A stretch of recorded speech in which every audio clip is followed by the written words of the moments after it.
Bonjour à vous, merci de passer par ici et peut-être aussi de découvrir ma chaîne.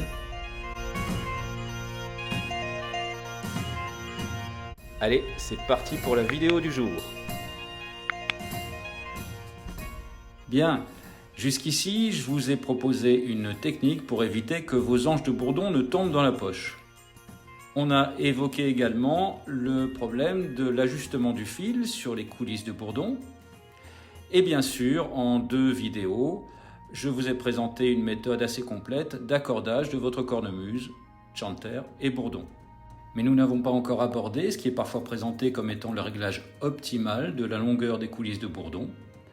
En d'autres termes, est-ce qu'on peut descendre ou monter ces coulisses sans limite, autre que celle physique bien sûr? C'est ce que nous allons essayer de voir au studio. Alors, tout de suite, un avertissement. Il n'y a pas de réglage absolument optimal, le genre de technique qu'il vous faut obligatoirement appliquer.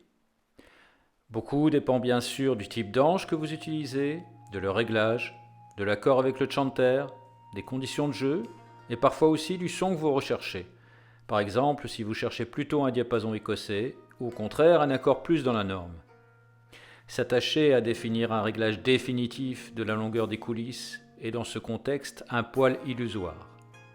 Mais il y a quand même des règles à respecter et des dimensions à suivre pour ne pas pénaliser la qualité de votre son, voire votre accord. Commençons d'abord par les coulisses supérieures, des ténors et du basse. Si vous montez trop la coulisse, par exemple comme ceci, vous risquez tout d'abord de la perdre, évidemment.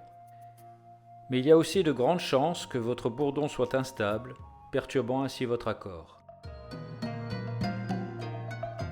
A l'inverse, si vous la descendez fortement en direction de la bague, bon, là je ne peux pas parce que mon réglage de fil me l'interdit, justement pour que ça ne descende pas trop, et bien dans ce cas vous allez modifier sensiblement l'acoustique et les qualités tonales ou de timbre de votre bourdon, en réduisant la chambre de résonance et partant, l'équilibre avec votre chanter.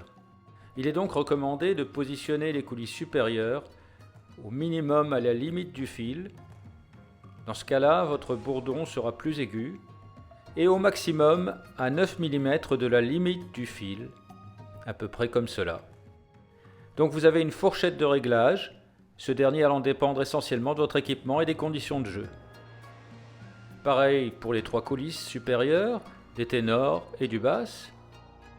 En ce qui me concerne, pour le bourdon basse, je me situe toujours proche de la limite supérieure, 9 mm, 1 cm au maximum, donc plus grave. Cela me permet d'éviter que la coulisse inférieure ne sorte de son optimum en essayant de rendre le bourdon plus grave. Pour les ténors, c'est variable, mais je me situe toujours dans la fourchette, entre le fil et ce maximum de 9 mm, 1 cm, avec toujours de bons résultats en termes de son et de stabilité. Concernant maintenant la coulisse inférieure du bourdon basse, cette coulisse ne devrait pas descendre à moins de 2,5 cm de la bague et à l'inverse, monter au maximum à 4,5 cm. En combinant cette règle avec l'ajustement des coulisses supérieures, je parviens toujours à un rendu stable et plein des bourdons et à un accord satisfaisant. Concernant le basse, vous pourrez trouver ici ou là l'indication d'une limite supérieure plus basse, précisément à 3,2 cm, avec un minimum toujours à 2,5 cm, c'est parfaitement valable et je dirais même traditionnel. Mais comme je cherche en général un accord écossais moins aigu que ce qui se pratique, en effet j'ai un chanter qui pitch aux alentours de 446 Hz au lieu d'une norme écossaise souvent bien supérieure à 450, je dois m'affranchir de cette limite supérieure et aller plutôt chercher vers les 4,5 cm.